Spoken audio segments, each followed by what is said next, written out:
Disculpe, ¿se puede ver?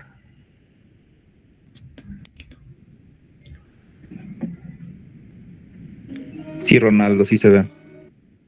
Ya, ya. Muy bien, Ronaldo. Buenas tardes. Sí, empieza con la exposición. Estoy bien, doctor y compañeros, tengan una bonita tarde. Bien, vamos a comenzar las exposiciones de esta tarde con el tema de la leishmaniasis cutánea. Ya. Primero, la leishmaniasis cutánea es una enfermedad crónica, ya sea de la piel, de las mucosas o de las vísceras, porque pueden haber justamente subdividirse en cutáneas, mucosas o mucocutáneas, como otras bibliografías lo llaman, o visceral. ¿Ya? Y se produce esta por diferentes, hay variedades de estas, pero se va a producir principalmente por un protozoario intracelular que va a ser del género Leishmania. Ya, y adelantando o comentando un poco, este se transmite a través de un vector que va a ser el mosquito de Lutzomia en el Nuevo Mundo, es decir, en América, y en el Viejo Mundo el Phlebotomus. Ya, este mosquito, como podemos ver, es un díptero, es decir, posee dos alas. ¿Ya? Y debido a que tiene dos alas, esta no es muy bueno volando. Entonces se restringe a alturas no muy alto, no vuela muy alto, es decir, vuela cerca del suelo casi. Ya, y también este predomina, le gusta salir en las noches. Ya, este apenas empieza a oscurecer, este mosquito empieza a salir. Y va a estar todas las noches hasta el amanecer y ya posteriormente se va a ir a refugiarse, ¿no? Y va a vivir generalmente en zonas planas, nos dicen algunas bibliografías, en zonas bajas y húmedas. Y otras nos comentan que vive en zonas un poco más oscuras, como les gusta salir de noche, en cuevas, en zonas rocosas. Y van a proliferar generalmente en temporadas de lluvia. Esta leishmaniasis cutánea tiene bastantes epónimos. Por ejemplo, esta cantidad de epónimos que encontré aquí, que se basan en la bibliografía de Mandel, nos menciona que se les puede llamar también como úlcera oriental, botón de Oriente, botón de Creta, botón de Alepo, botón de Biskra, demonio de Alepo, forúnculo de Bagdad y forúnculo de Delhi. Y así también como otras bibliografías agregan la úlcera de los chicleros. Ya. Esta enfermedad es muy antigua en el Perú, tanto así que en las culturas mochica o chimú se ha encontrado en los retratos o en los huacos retratos que se plasmaban, ¿no?, los rostros. Entonces se les encontraba que se les plasmaba con las mismas deformidades que podía causar la leishmaniasis, en este caso mucocutánea o mucosa, como se puede ver acá en la imagen. Entonces es una enfermedad muy antigua que ya estaba presente en el Perú precolombino, podemos decir. Ya. Ya, este cuadro también lo he tomado de la bibliografía de Mandel, donde nos menciona las diferentes especies de leishmaniasis o de leishmania que vamos a encontrar, de acuerdo a ya sea al Nuevo Mundo o al Viejo Mundo. Ya, en este caso, en nuestro tema, en la leishmaniasis cutánea del Nuevo Mundo, podríamos mencionarlo, en Centroamérica, en toda América, ¿no? Vamos a encontrar la leishmania mexicana, la amazonensis, la pifanoy, la Yernami, la venezuelensis, y también así vamos a encontrar una que es la peruviana, que va a causar la UTA, que es justamente la que acabamos de ver en estos huacos retratos. Ya. También así vamos a tener la panamensis, la colombiensis, la chagasi. Todas estas van a causar, de acuerdo a su región, las úlceras. Ok, ahora vamos a entender un poco sobre el ciclo vital de la leishmania. Ya, muy bien. Primero, este parásito va a tener dos formas. una forma de promastigote y una forma de amastigote. La forma infectante va a ser el promastigote. La forma amastigote es la que ya, el mosquito dentro de sí, en sus intestinos, va a estar llevando el promastigote. Cuando va a picar, es decir, donde le gusta atacar, como les dije, es en las partes bajas, ¿no? Entonces, busca las superficies de la piel que no estén cubiertas. Pueden ser las manos o los pies cuando uno esté descalzo. Y por eso justamente a los niños en estas zonas endémicas se les puede, como son de estatura pequeña, en la cara y en las manos, ¿no? Pero generalmente en los adultos se presenta en las manos, porque estas están descubiertas y a una altura baja. Entonces, el mosquito, una vez que pique en la piel, va a introducir el promastigote. Y este promastigote va a ser fagocitado. Y como este parásito es intracelular, entonces se va a empezar a dividir por fisión binaria dentro del macrófago. Y va a replicarse, es similar a un virus, ¿no? Luego va a terminar explotando o va a causar una lisis del macrófago y se va a liberar más. Entonces, una vez ya dentro del huésped, se va a convertir el promastigote en amastigote, ¿ya? Y es el ciclo. Y viene otra vez otro mosquito que quizá no estaba infectado, va a picarle a quien ya ahora tiene la forma de amastigote, entonces el mosquito se va a infectar del amastigote y dentro del mosquito se convierte en promastigote, que es la forma infectante, y ese es el ciclo. Y otra vez, generalmente el humano es un huésped accidental o incidental. Los reservorios van a estar en los mamíferos salvajes, ya sean reptiles o roedores, o también en algunos domésticos como los perritos. Ya.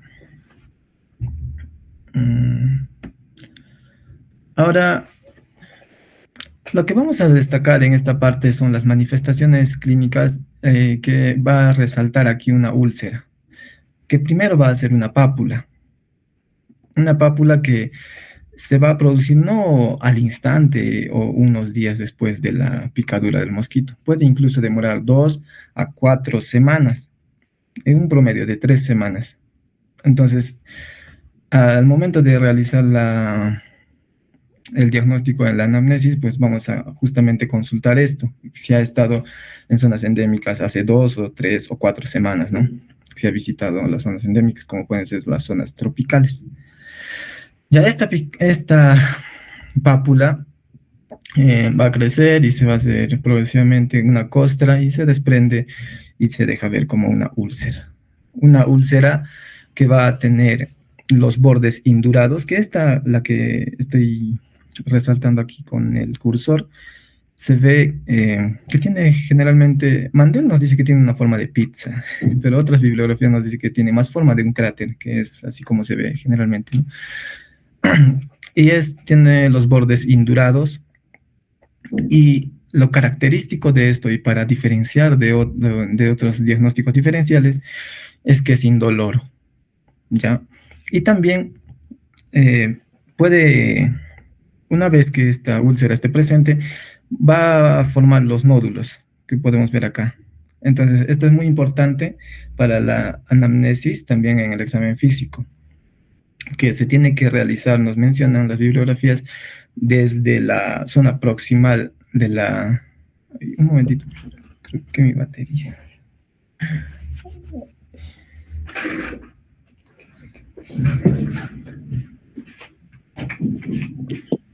A ver, mientras Ronaldo alista su batería. ¿Han desarrollado el curso de líquen, vitiligo, la semana pasada?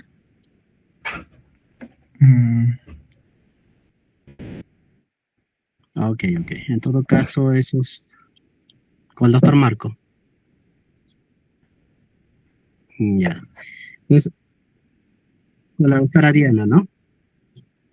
Ok. Los trabajos, esas también me la tienen que presentar, ¿ya? Porque eso para la calificación. Ya, obviamente ya no para el examen, pero para la calificación. Muy bien, Ronaldo, continúa. Ya. Bien, como les decía, mm, es importante realizar en el examen físico que tiene que ser de la zona de donde está la úlcera y dirigirnos hacia distal de la úlcera para poder observar los nódulos o palpar los nódulos. ¿Ya? También otra parte menciona que así como hay una úlcera, esta puede tener otras pequeñas úlceras que pueden ser satélites. ¿Ya? Ya, bien. Ya, y bien, esto es lo que podemos rescatar más de acá, porque esta es la úlcera característica que, que se puede observar con unos bordes indurados, como hemos dicho, y que es indoloro.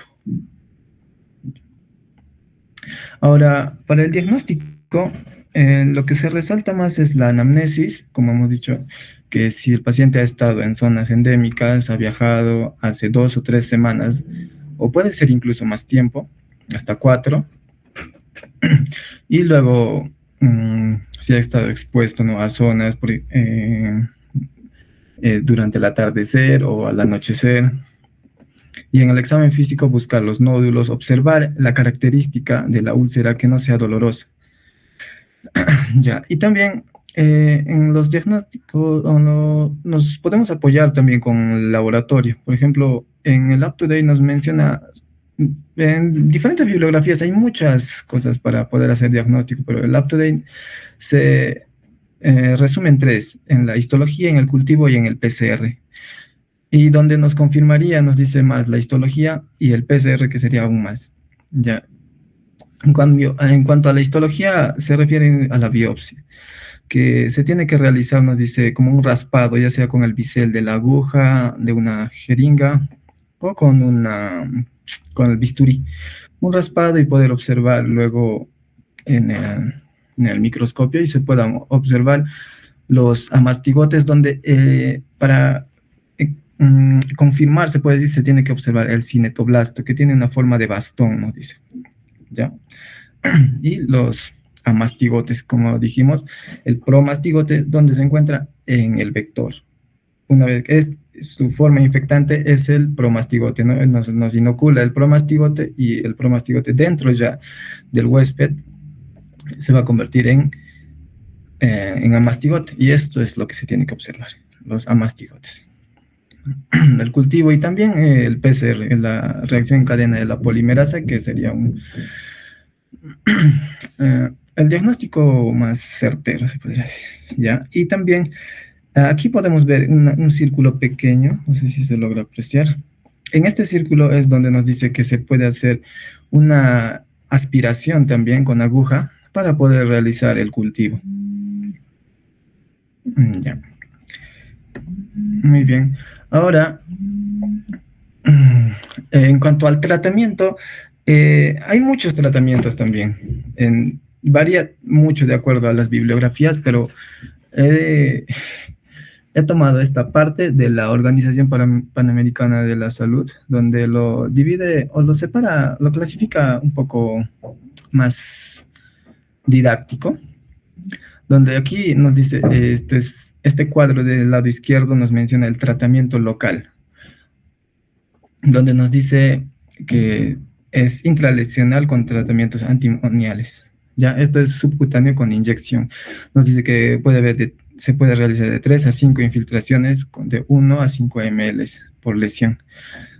Ya, esto nos dice que cada infiltración puede abarcar un área de, 900 milímetros cuadrados menciona la bibliografía, pero sería con un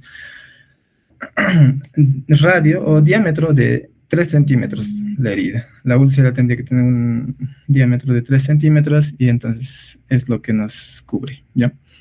Y esto nos dice que es especialmente para la Leishmania brasiliensis y la amazonensis. Estas infiltraciones, ¿por cuánto tiempo se tiene que hacer? Nos dice de 3 a 7 días. ¿Ya? Y también se recomienda no exceder el volumen total infiltrado de 15 ml por día, considerando las lesiones. ¿Ya? También, esto también me parece curioso, la termoterapia de calor con dispositivo electromagnético. Luego al final les voy a mostrar, bueno, encontré un video que se había realizado en Cajamarca, ya donde realizan la termoterapia, dice. Ya. Y esto, para realizar la termoterapia se tiene que administrar anestesia, anestesia local. Y luego con un electrodo a 50 grados Celsius por 30 segundos en el centro y en el borde de la lesión. Y una sesión con el número de aplicaciones necesarias para cubrir toda la lesión. Ya. Y también se recomienda una crema tópica, que es la paromomicina, al 15%, y esta aplicación en la zona durante 20 días, una vez al día. Ya, y este que tenemos al lado derecho sería el tratamiento sistémico. Nos dice que se puede utilizar vía oral la miltefosina, 2,5 miligramos por kilogramo al día, con una dosis máxima de 150 miligramos durante 28 días. También tenemos el isetionato de pentamidina, que esto ya es intramuscular, y se puede dar de 4 a 7 miligramos por kilogramo al día en 3 dosis aplicadas cada 3 días. También tenemos los antimoniales pentavalentes. Esto puede ser intravenoso o intramuscular, de 20 miligramos o de 5 miligramos por kilogramo por día de antimonio pentavalente diario hasta 20 días. Ya. Y también nos hace énfasis en la guía de cuando la paciente es embarazada. Por ejemplo, en la termoterapia, digo, se le realiza termoterapia para, bueno, por su estado también, ¿no? Como mencionamos, a 50 grados Celsius con un electrodo posterior a la anestesia por 30 segundos. Y también se le puede dar anfotericina B liposomal, ¿no? Dice, intravenosa de 2 a 3 miligramos por kilogramo por día. En otra bibliografía mencionaba que esta de la anfotericina B solamente se puede utilizar cuando el riesgo es mucho menor que el beneficio. Es decir, que viendo el riesgo-beneficio, pues tendríamos que decidir, ¿no?, por la anfotericina B. También en las mujeres que amamantan podemos hacer lo mismo, termoterapia, también antimoniales intralesionales subcutáneos, como habíamos mencionado, 3 a 5 infiltraciones de 1 a 5 ml.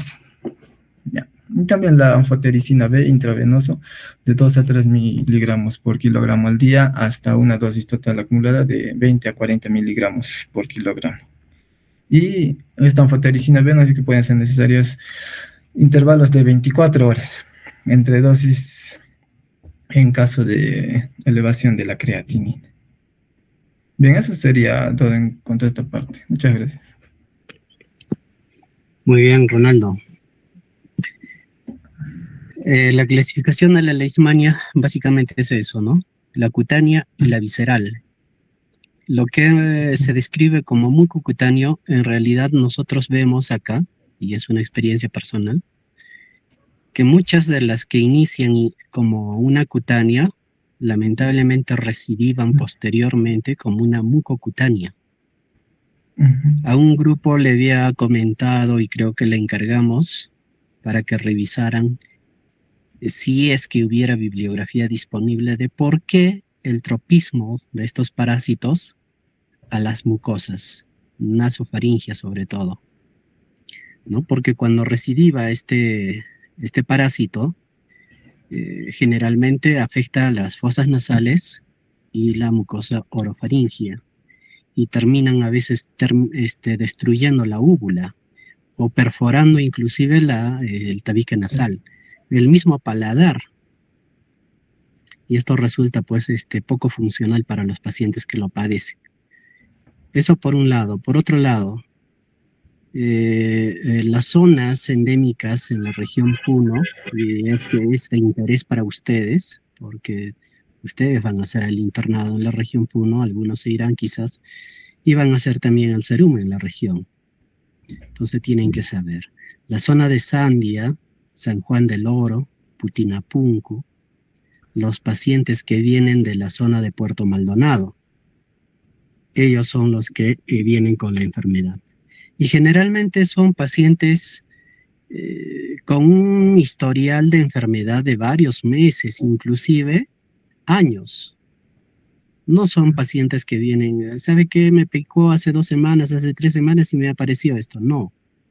Ellos inicialmente se ven en sus respectivos centros asistenciales o de manera privada o con alguien que sabe manejar la comunidad, se hacen tratar a su modo. Y cuando el problema no se resuelve, recién son referidos, ¿no?, hacia el hospital. Entonces nosotros vemos casos ya avanzados de la enfermedad. Con respecto a la lesión, es cierto, ha descrito, es una lesión ulcerosa que inicia como pápula, y esa característica de forma de cráter que ha descrito con bordes sobreelevados, ¿no?, porque eso es la zona de granulación e inflamación en realidad, por eso es que se sobreeleva. Y cuando la úlcera, porque en algunos logra sanar, logra cerrar, deja una piel bien fina. La epitelización no es normal, sino es una epitelización con una piel bien fina.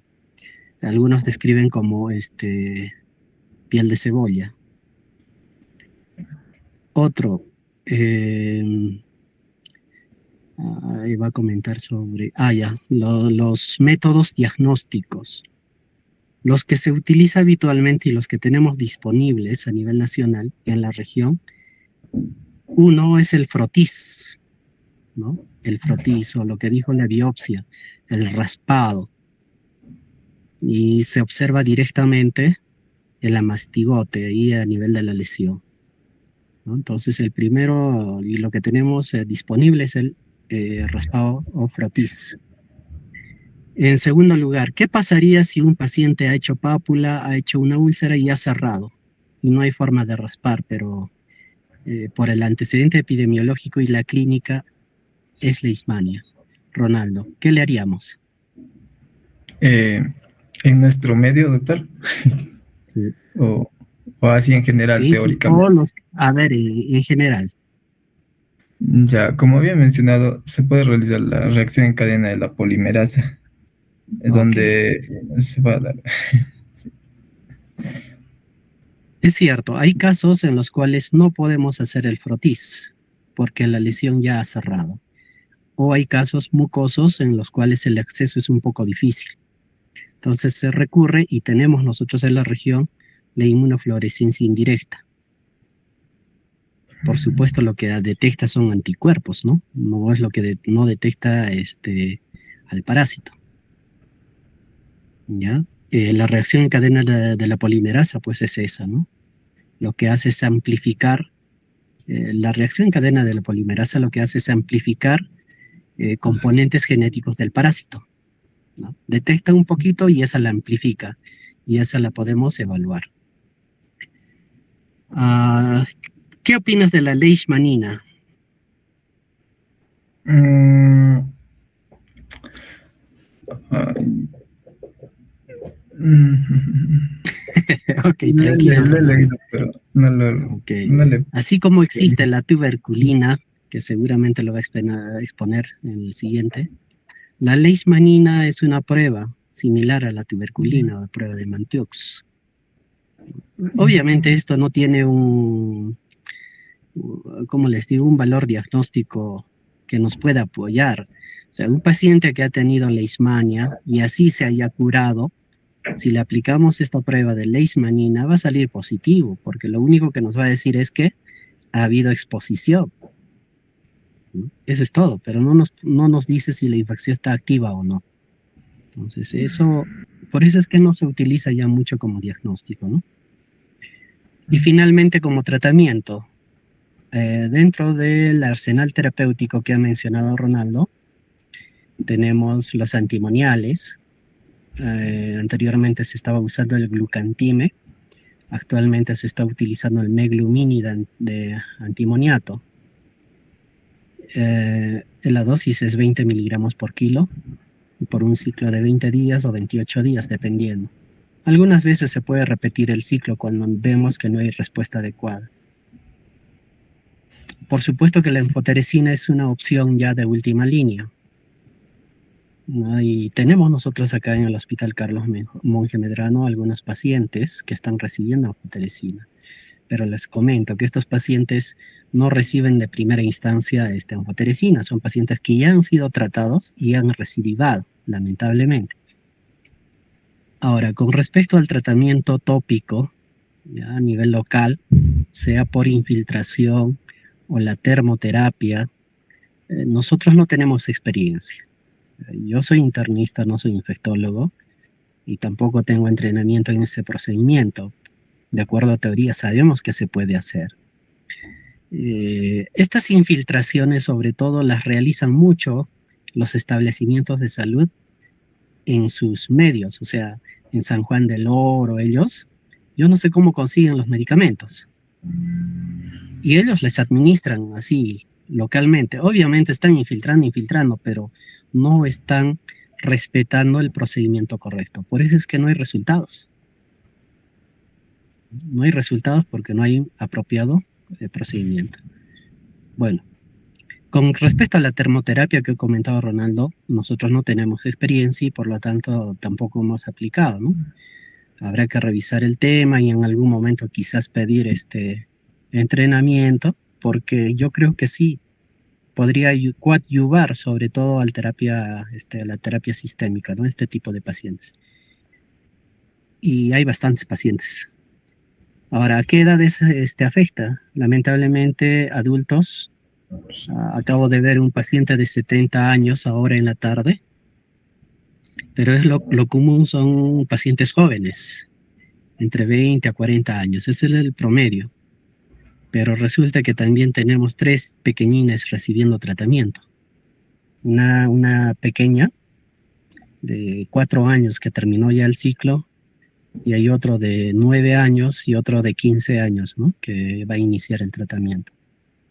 Eso es más o menos la realidad en nuestra región con respecto a la leishmania. Muy bien, el siguiente tema es ¿a cargo de quién? Buenas tardes, doctor. Por mí. Okay. ¿Tania? Sí, doctor. Bien, prepare sus diapositivas de una vez y hágalo breve también. Ya, doctor. No sé si se puede observar mis diapositivas.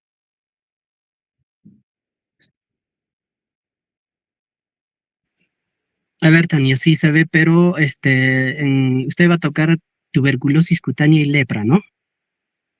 Sí, doctor. Ok.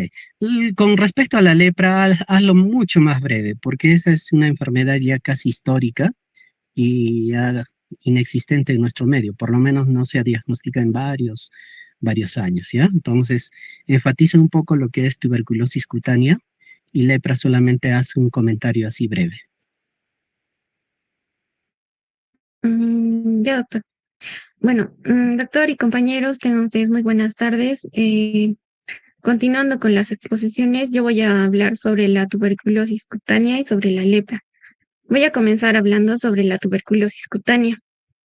Como sabemos, la tuberculosis es una enfermedad infecciosa crónica que va a ser causada por el Mycobacterium tuberculosis, que vendría a ser un bacilo ácido resistente. Esta en la piel puede generar formas fijas, formas hematógenas, y esto va a depender de la fuente de infección, de la vía de entrada y también del estado inmunitario del huésped.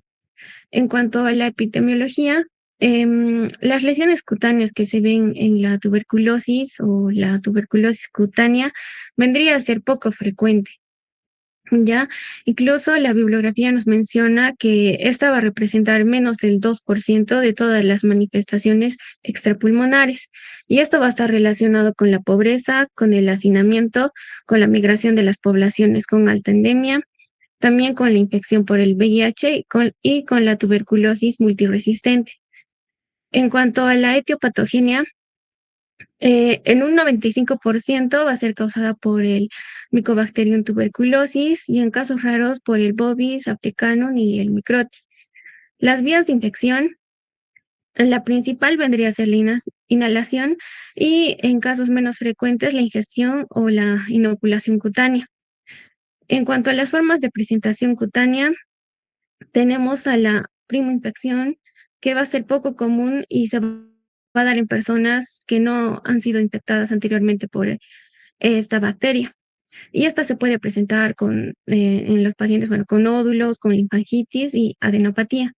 Y la secundaria, que va a ser la más frecuente, esta va a ser por reinfección o reactivación. En cuanto a los factores que van a influir en la aparición cutánea, como mencioné hace un momento, esto va a depender de la virulencia, de la cantidad del bacilo y también esto dependiendo, ¿no?, del estado inmunitario del huésped y también de la vía de entrada y de las condiciones ambientales.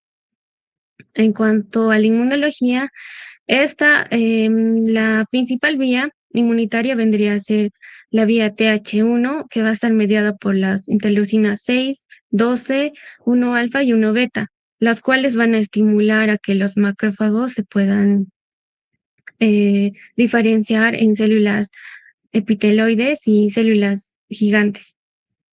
También la vía TH17 va a participar mediante las interleucinas 17 y 25, que van a estar participando en lo que son en los granulomas, en la formación de los granulomas. Ahora, va a haber una alta apoptosis y esto va a ser debido a un incremento de la prostaglandina E y una disminución de la lipoxina A14. En cuanto a la clasificación, la tuberculosis cutánea se puede clasificar de distintas formas, pero principalmente he visto que se habla más sobre la primoinfección y la reinfección, ¿no? En la primoinfección vamos a hablar dentro de un momento del complejo cutáneo tuberculoso primario y dentro de la reinfección vamos a tener una subdivisión en donde vamos a tener a las tuberculosis verdaderas y a los tubercúlides. Ya, las tuberculosis verdaderas van a ser formas fijas, habitadas y normogénicas a la prueba de la tuberculina. Estas pueden ser causadas, ¿no?, por una infección directa en la piel y dentro del cual vamos a tener también diferentes formas, también una subclasificación. Y en la forma tuberculide, esta va a ser una forma hematógena, recidivante, no habitada y va a ser hiperérgica a la prueba de la tuberculina. Posteriormente vamos a ver que estas clasificaciones, más que todo, van a ser causadas por una hipersensibilidad de nuestro sistema inmunitario. Ahora, en cuanto al cuadro clínico, esta va a variar de acuerdo a los diferentes tipos de presentación o de acuerdo a la clasificación que se menciona en este cuadro. Comenzando primeramente con el complejo cutáneo tuberculoso primario, que vendría a ser una primoinfección. Esta va a ser una forma rara de infección exógena y va a ser más frecuente en niños y jóvenes. Va a estar afectando principalmente a la cara y a las extremidades. La lesión inicial va a presentar un nódulo doloroso que se va a estar ulcerando rápidamente. Y en 3 y 8 semanas va a estar apareciendo una adenopatía regional, la cual se suele curar espontáneamente entre 2 a 5 meses. Ahora, el otro tipo, dentro de las tuberculosis verdaderas, tenemos a la tuberculosis colicoactiva. Esta va a estar afectando principalmente a los niños y jóvenes desnutridos. Su localización va a ser más común a nivel del cuello, las axilas y las ingles. Estos nódulos no van a ser dolorosos, se pueden ulcerar y posteriormente van a formar fístulas. Estas pueden dejar cicatrices retráctiles y queloides. Otro tipo de tuberculosis verdadera tenemos a las tuberculosis luposas o lupus vulgar, en donde las zonas afectadas van a ser la cara central, los pabellones auriculares y ocasionalmente el tronco y las extremidades. Las lesiones van a ser placas, eritema o eritemato escamosas verrucosas con una ulceración central y cicatrices atróficas o queloides. La lesión típica vendría a ser un lupoma. También tenemos a la tuberculosis verrucosa, que esta va a estar causada por una reinfección exógena. Esta va a ser ocasionada por manipular un material contaminado y la localización más frecuente va a ser en las manos, en los pies y ocasionalmente en las nalgas. Los nódulos y verrugosidades van a crecer periféricamente y en la parte central van a cicatrizar. En cuanto a la tuberculosis miliar, que sigue siendo una tuberculosis verdadera, esta va a ser, se va a presentar de forma aguda y rara por una diseminación hematógena, va a tener un mal pronóstico y va a estar afectando más que todo a los niños inmunocomprometidos.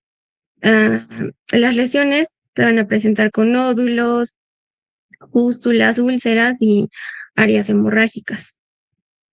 Ahora, pasando ya al otro tipo, que vendría a ser la tuberculide, tenemos a la nódula profunda o eritema indurado de Bacin, que son nódulos eritematosos profundos y dolorosos a nivel de las pantorrillas.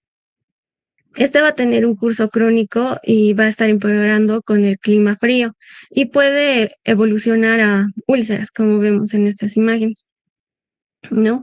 Y puede estar dejando también cicatrices atróficas. En cuanto al tuberculide, tuberculide micronodular o el quenoide, esta va a estar afectando el tronco y las extremidades de los niños y jóvenes en un 84%. Estos nódulos van a ser de 1 a 2 milímetros, van a ser rosados, hipocrómicos y se van a estar agrupando en placas y va a ser asintomático. En cuanto a la histopatología, la principal o la lesión típica que se va a presentar en la tuberculosis cutánea vendría a ser el granuloma tuberculoide, que va a estar conformado por linfocitos, células epiteloides, células gigantes de tipo Langhans y necrosis gaseosa variable. En cuanto al diagnóstico, el diagnóstico se va a realizar con el diagnóstico clínico, histopatológico y microbiológico. Y el estándar de oro vendría a ser el cultivo del Mycobacterium tuberculosis.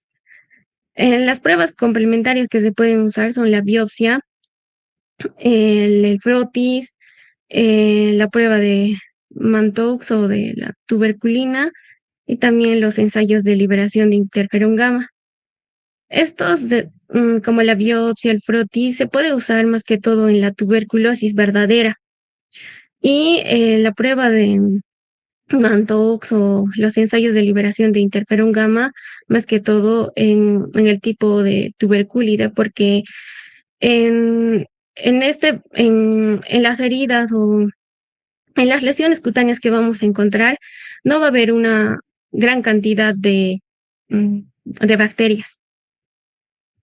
Ya también se puede hacer el PCR, la amplificación del ácido nucleótico, de los ácidos nucleoides. También esto nos va a ayudar a detectarlo de forma rápida y el ADN más que todo de la bacteria. Y también se puede estar usando la radiografía o la prueba de ELISA.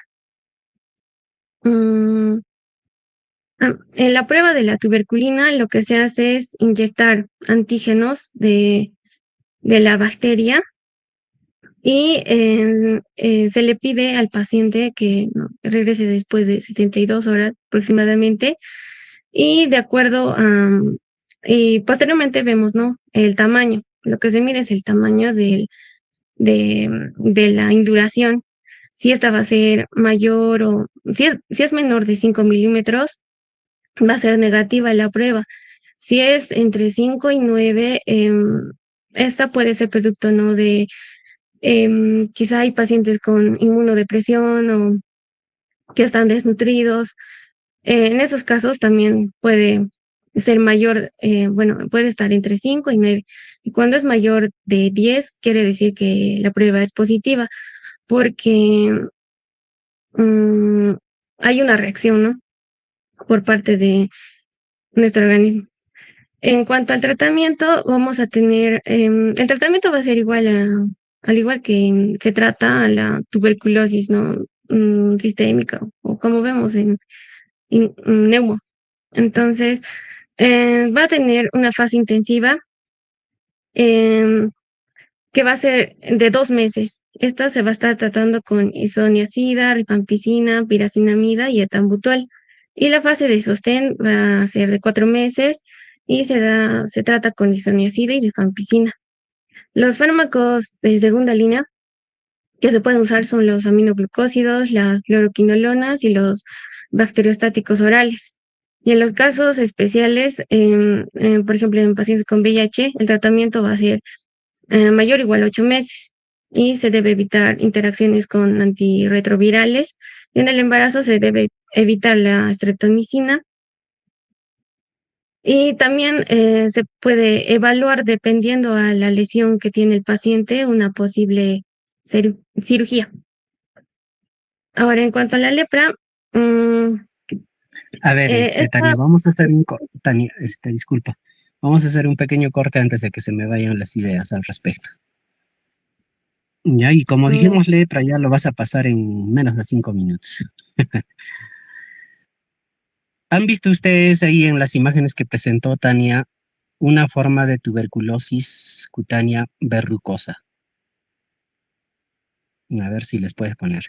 Resulta que nosotros hace 2 o 3 años tuvimos un muchacho de 18 años, 16 años, ya, hospitalizado, que inicialmente ingresó con una lesión que parecía más queloide y sospechamos que podría ser más bien una infección micótica porque venía de la selva, Puerto Maldonado, si no me equivoco.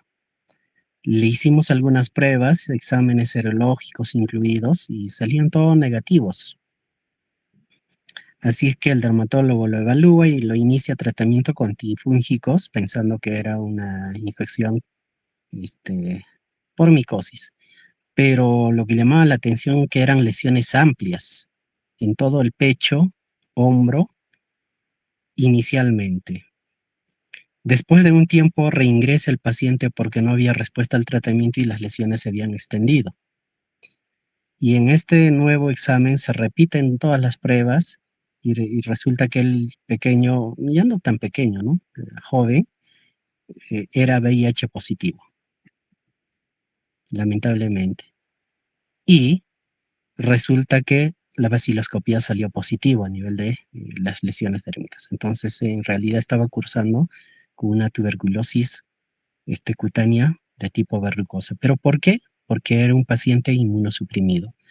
Entonces, la idea de este comentario es que cualquier paciente que ustedes vean con tuberculosis extrapulmonar, hay que pensar en inmunosupresión asociada. Las tuberculosis miliares que ustedes ven en neumología tienen que pensar que es un paciente inmunosuprimido y hay que buscarle causas de inmunosupresión. Eso por un lado. Por otro lado, como lo ha dicho, el tratamiento definitivamente no varía del tratamiento de las tuberculosis sistémicas, ¿no? Basado en los 4 antibióticos núcleos o base, rifampicina, isoniazida, piracinamida y etambutol.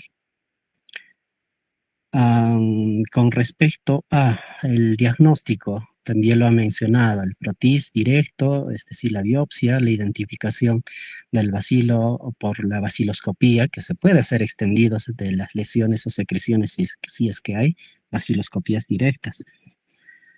De manera indirecta se pueden hacer, ¿qué es lo que tenemos actualmente? El GenExpert, ya tenemos en la región, que es una forma modificada del PCR, o sea, de la reacción en cadena de la polimerasa.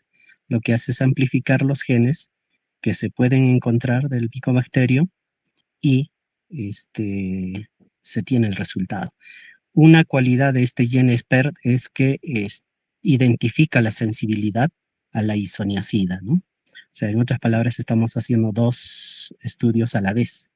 Uno que identificamos al Mycobacterium y identificamos si es sensible o no a la isoniazida. Eso hace el GenExpert.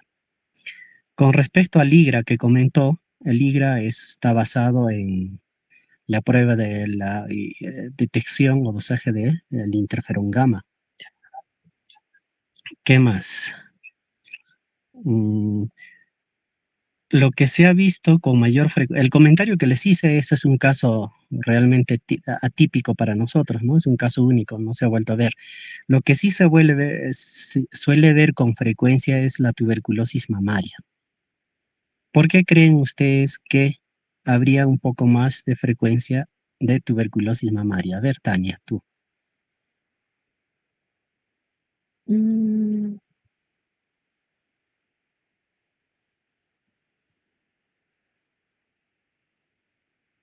oh, Los Bueno, ganglios. creo que no lo has revisado. Resulta que la tuberculosis primaria generalmente está en los pulmones. Es el primer lugar de ingreso porque se adquiere a través de la vía respiratoria. Y cuando tenemos tuberculosis alguno en la familia, lamentablemente hay riesgo y hay alto riesgo de que en la familia haya más de un caso. Entonces, la sospecha es que estos niños tienen el bacilo, pero no están haciendo enfermedad porque son niños inmunocompetentes. Y entonces, a través de ello, durante la lactancia podrían transferir hacia la mama. Eso es una sospecha, ¿no? No es que esté descrito como tal. Pero sí ha habido más de un caso, por lo menos en nuestro hospital, respecto a tuberculosis mamaria. En otras localizaciones, de verdad que no he visto. O sea, los que sí hemos visto con frecuencia es eso, tuberculosis mamaria y este caso que les acabo de comentar, la tuberculosis verrucosa en un muchacho de 16 años, pero inmunosuprimido. Muy bien. Con respecto a lepra, Tania, ¿qué tanto tienes? mm, es poco, doctor. Porque es lo mismo, ¿no? Es una tuberculosis por Mycobacterium leprae, no es otra cosa. Ujú. Entonces las manifestaciones son similares y como les decía, pues lamentablemente, no lamentable, que en buena hora más bien, ¿no? Ya no hay presentaciones, por lo menos sabidas en nuestro medio actualmente. Ya, entonces eso lo vamos a pasar, que pase su compañero que va a exponer sarcoma de Kaposi. Muy bien. Mm, doctor. Muy bien, Tania. Eso lo dejamos.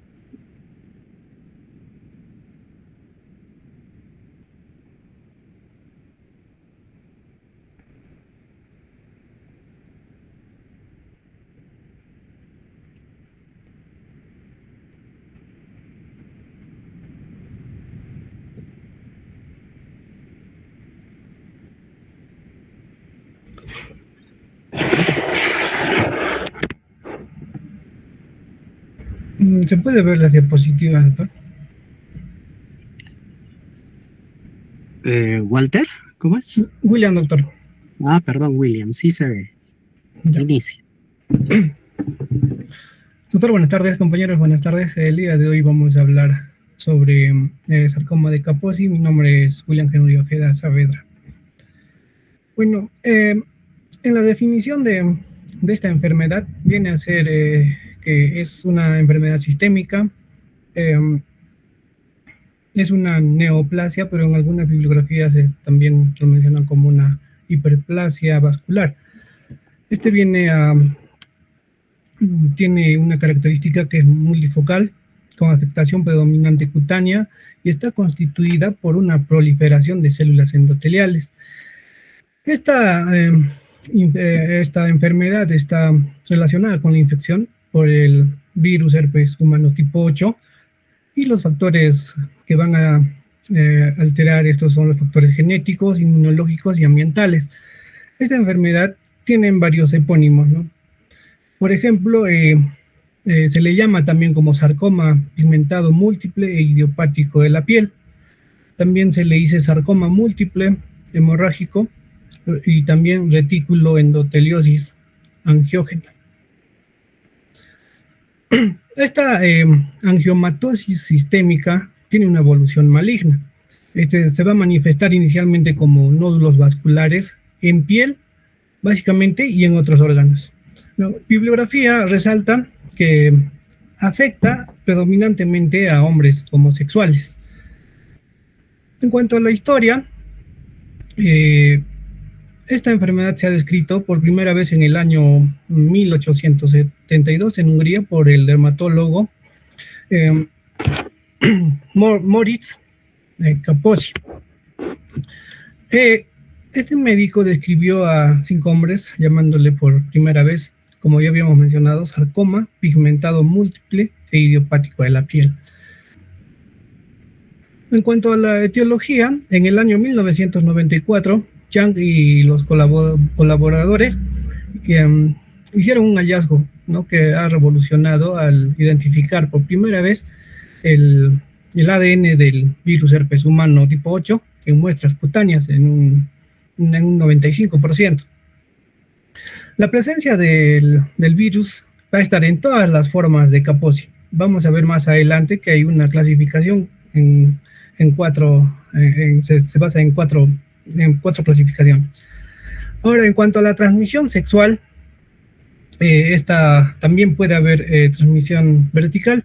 En la transmisión sexual principalmente es, como ya habíamos mencionado, en hombres que tienen sexo con hombres, y la transmisión vertical puede ser, ¿no?, de madre a hijo durante el embarazo o en el parto. Esta figura nos muestra lo que es la inmunosupresión, que va a ser un factor crítico.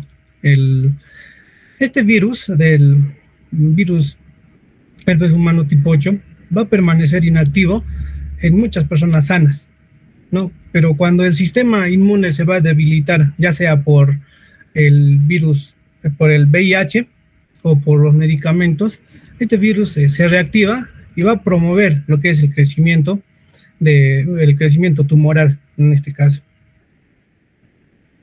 Ahora, en cuanto a la clasificación, pertenece a la familia Herpesviridae, a la subfamilia Gamma herpes virus, ¿no? Y al igual que el virus de Epstein-Barr.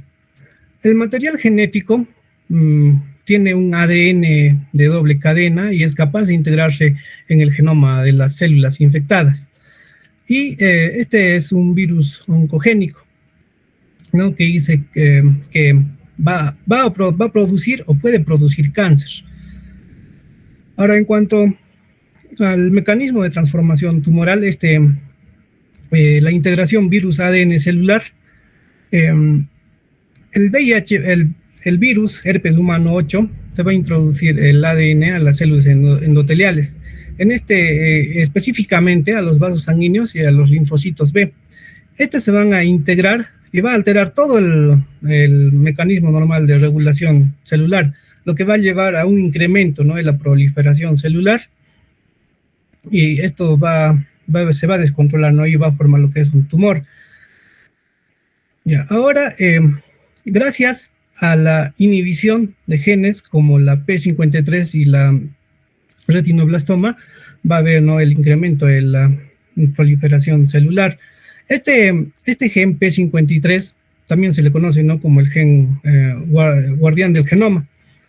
Va a permitir, su inhibición va a permitir lo que es la acumulación de mutaciones, y este retinoblastoma va a regular el ciclo celular, ¿no?, y su bloqueo acelera la división celular. Ahora, en cuanto a la producción de citocinas proangiogénicas, este virus va a estimular la secreción de factores que promueven la formación de vasos sanguíneos, en este caso la angiogénesis, que va a ser esencial para el crecimiento tumoral. Tenemos lo que es a la interleucina 6, a la interleucina 8, al factor de necrosis tumoral beta, y lo que es el factor de crecimiento endotelial vascular. Y va a inducir lo que es la formación de nuevos vasos sanguíneos para alimentar el tumor. Ahora, después de esto, va a haber una evasión del sistema inmune. Este virus desarrolla estrategias para evitar ser detectado y destruido, ¿no? Lo que va a hacer es una inhibición de la vía del interferón, que va a ser clave en la defensa antiviral, ¿no? Y también va a haber el bloqueo del sistema de complemento, que va a ser el mecanismo de ataque inmunológico. Ahora, en cuanto a las formas clínicas y la clasificación del sarcoma de Kaposi, tenemos lo que es el sarcoma de Kaposi clásico, sarcoma de Kaposi epidémico, que va a estar relacionado con el SIDA, y el sarcoma de Kaposi debido a inmunodepresión diatrógena, al sarcoma de Kaposi endémico africano. En cuanto al sarcoma clásico, este es más frecuente en varones con antecedentes de edema crónico de miembro inferior y diabetes mellitus 2. Este se presenta como lesiones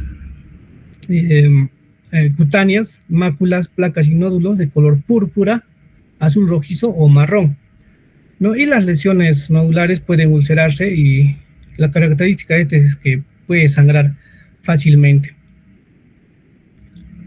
Ahora, el sarcoma de Kaposi endémico africano, este es característico, como su nombre lo dice, de África y en adultos jóvenes o prepúberes. En adultos, formas agresivas va a haber, ¿no?, afectación del tejido celular subcutáneo y óseo. Y en niños, en forma agresiva con linfadenopatías generalizadas con compromiso visceral y ausencia o escasas lesiones cutáneas. Ahora, el asociado epidémico relacionado con el SIDA, asociado al VIH, este está descrito en hombres que tienen sexo con hombres, como se habíamos mencionado, y previo a la terapia antirretroviral. Este se calcula que en un 25% de las personas que tienen sexo con hombres y van a desarrollar este sarcoma. Este porcentaje, que ha disminuido progresivamente en estos pacientes, puede afectar la piel, afecta las mucosas, ganglios linfáticos, el tracto gastrointestinal, los pulmones, el vaso e hígado. También se ha documentado que el sarcoma de Kaposi en hombres que tienen esta práctica es de curso indolente, ¿no? Y el asociado a inmunodepresión diatrógena, durante el tratamiento inmunosupresor, especialmente en pacientes trasplantados, el riesgo de desarrollar este sarcoma se estima entre 150 a 200 veces el de la población general, con un tiempo promedio de 18 meses. Ahora, en cuanto al diagnóstico, vemos que se puede hacer el diagnóstico histológico en biopsia cutánea, presencia de células fusiformes alargadas, ¿no? Y en inmunohistoquímico, las lesiones incipientes dudosas. Va a haber las luces vasculares que van a ser de origen linfático, y en esta parte se marca lo que es el anticuerpo D240. Y tenemos también el PCR, ¿no? Y la demostración va a ser la presencia del virus herpes humano tipo 8 en las células. Ahora, en la histología, el diagnóstico del sarcoma de Kaposi, como ya habíamos mencionado en esta parte, hay en la dermis la presencia de células fusiformes o las alargadas que vemos en la diapositiva. Va a haber las luces vasculares que van a disecar vasos preexistentes, ¿no? Y también vamos a tener lo que es la extravasación hemática. Si vemos, hay partes o glóbulos rojos que van a estar fuera de los vasos sanguíneos. Y ahora, en cuanto al diagnóstico diferencial, tenemos como un posible diagnóstico diferencial al hemangioma microvenular. Este es benigno, son pequeñas venas en dermis, ¿no? Y tenemos lo que es la linfagiomatosis. Estas es de tipo benigno, son vasos linfáticos dilatados. Y tenemos lo que es el angiosarcoma, ¿no?, que este es de tipo maligno. También vemos lo que es los acrioangiodermatitis. Esta es de tipo benigno, es la proliferación vascular reactiva, ¿no? Y tenemos lo que es la dermatosis purpúrica pigmentada, que también es de tipo benigno. Tenemos las telangiectasias, que también es de tipo benigno, que son vasos dilatados, no proliferativos. Ahora, en cuanto al tratamiento, tenemos un algoritmo de tratamiento de sarcoma de Kaposi, ¿no? Tenemos la sospecha clínica del sarcoma de Kaposi, la confirmación histológica y se procede al tratamiento, ¿no? Si es sarcoma de Kaposi clásico, se dividen, ¿no? Lesiones localizadas o únicas. En este caso se habla de extirpación quirúrgica, radioterapia, ¿no? Y si no hay respuesta a este tratamiento, se prosigue con el mismo tratamiento para las formas diseminadas, que en este caso es doxorubicina liposomal, ¿no? También la danorubicina liposomal y plaquitaxel. Y en cuanto al sarcoma de Kaposi asociado a VIH, ya se debe iniciar el tratamiento antirretroviral, ¿no? Y tenemos también para las lesiones localizadas o únicas, ¿no? Se debe valorar lo que es la extirpación quirúrgica, la radioterapia local.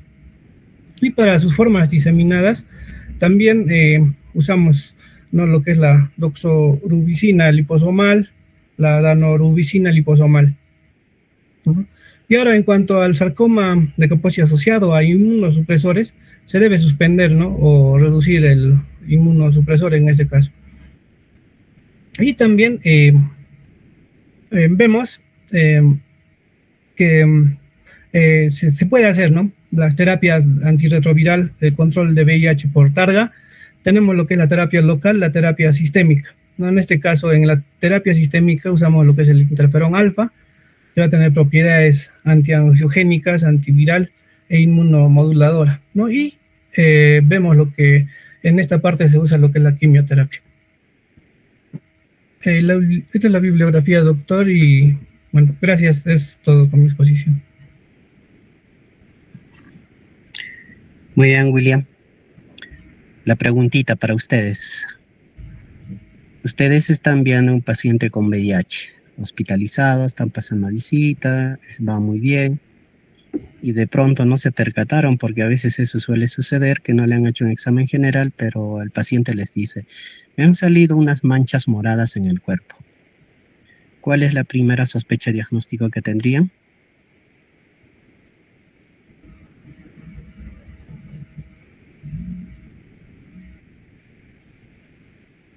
William.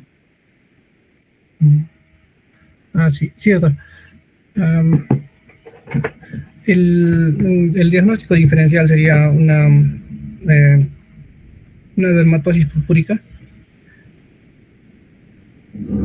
Lo primero que pensarías es pues sarcoma de Kaposi. Estamos hablando de un paciente inmunosuprimido por VIH.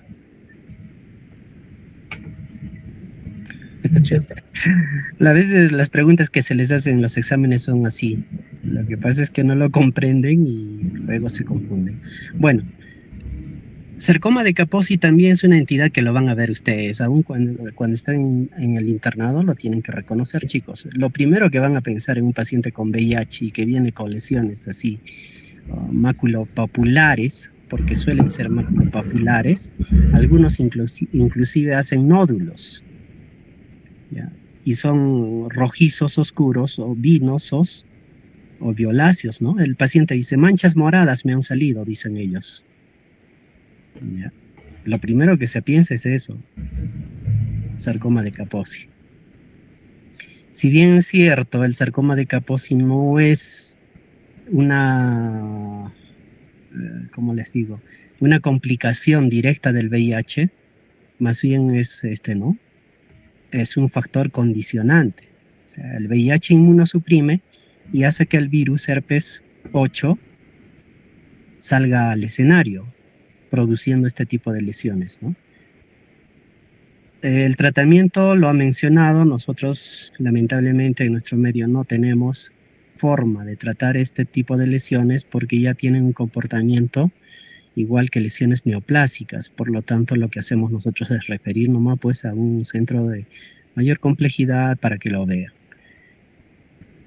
Y el concepto de esto, del sarcoma de Kaposi, es generalmente ya un indicador de fase SIDA de nuestros pacientes. Generalmente. No estoy diciendo que presencia de sarcoma de Kaposi sea igual a SIDA, pero generalmente ya lo están. La inmunosupresión es tan profunda que hace que otras infecciones oportunistas se expresen, ¿no? Por lo tanto, el pronóstico a corto plazo en estos pacientes es malo. Bien. Muy bien, chicos. Hemos terminado con la sesión de esta tarde. El próximo viernes vamos a ver si lo hacemos conmigo o lo van a hacer con la tutoría de la doctora Diana que está encargando el doctor Marco Terán. ¿Ya? Y no se olviden de tener listo ya sus exposiciones para no estar en apuros a última hora. Lo tienen que tener listos. En cualquier momento puedo ir pidiendo ya a los que están exponiendo. Bien, con el salón, ¿algún comentario, sugerencia, recomendaciones a los expositores?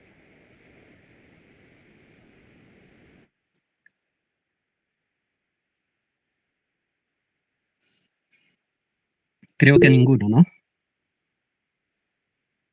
Y han puesto sus aplausos, sus deditos, como diciendo, ya termine, doctor, ya nos cansa escucharlo. Nos vemos en la próxima semana, en todo caso, chicos. Hasta pronto. Doctor, disculpe. Hasta pronto. Sí, sí, sí. Doctor, disculpe, ¿nos podría compartir Sí, las notas de mis compañeros? Me están pidiendo algunas sus notas de dermatología para mis compañeros. ya voy a darme tiempo para hacerlo, ¿ya? Les aviso, están la mayoría aprobados. Hay una buena nota de hasta 17 y por supuesto creo que la menor nota es 0,8. Pero en términos generales están la mayoría aprobados. Hay unos, no sé, 5 o 6 que lamentablemente no lograron aprobar.